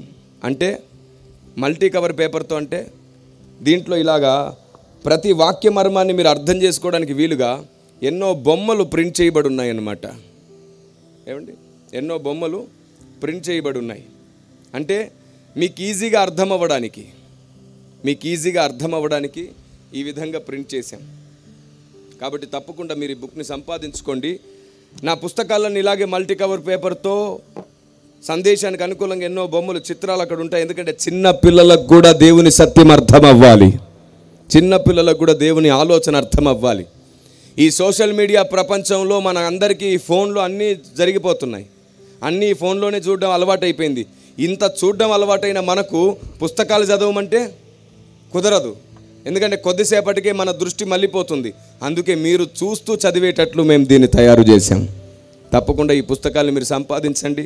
అలాగే సమీపించరాని తేజస్సులో ఉన్న దేవుని సంఘం ఎప్పటికైనా చూడగలుగుతుందా అనే దాని గురించి ఇదిగో ఈ పుస్తకంలో రాశాను. అలాగే ప్రపంచమంతటా కూడా ఒకే దేవుడు ఉన్నాడు అనే విషయాన్ని నిరూపించడానికి ఈ పుస్తకం రాశాను. దీని పేరు ప్రపంచమంతటా నిజ దేవుని ముద్ర. ఈ పుస్తకం చదివితే మీరు నిరూపిస్తారు, ప్రపంచమంతటా ఉన్న మనుషులకు ఒకడే దేవుడు ఉన్నాడనే విషయం ఈ పుస్తకంలో రాశాను. ఈ 3 పుస్తకాలు ప్రస్తుతం మీకు అందుబాటులో ఉన్నాయి. మీకు వెనకాల ఆ లైట్ చివరి స్తంభం దగ్గర మీకు అందుబాటులో పుస్తకాలు ఉంచారని నేను విన్నాను. దయచేసి తప్పకుండా ఈ పుస్తకాలను మీరు సంపాదించుకోండి. అక్కడ 10 నిమిషాలు మాత్రమే స్టాల్ ఉంటుంది. మీరు వెళ్ళేటప్పుడు తప్పకుండా వాటిని త్వరగా సంపాదించుకోండి. ఈ పుస్తకాలు ఎందుకు పరిచయం చేస్తున్నానో తెలుసా? ఒకటే కారణం, ఈ మట్టి మనిషి ఎప్పటికైనా మట్టిలో కలిసిపోతాడు. కానీ మనిషితో పాటు దేవుని ఆలోచన మట్టిలో కలిసిపోకూడదు. ఎప్పుడు ప్రజలతో వాక్యం మాట్లాడుతూనే ఉండాలి. దేవుని వాక్య జ్ఞానం, సత్యం ప్రజలతో మాట్లాడుతూనే ఉండాలి. ఈ ఒక్క కారణంతో ఈ పుస్తకాలు పరిచయం చేస్తున్నాను. దేవుడు మీ అందరికీ తోడయుండునుగాక.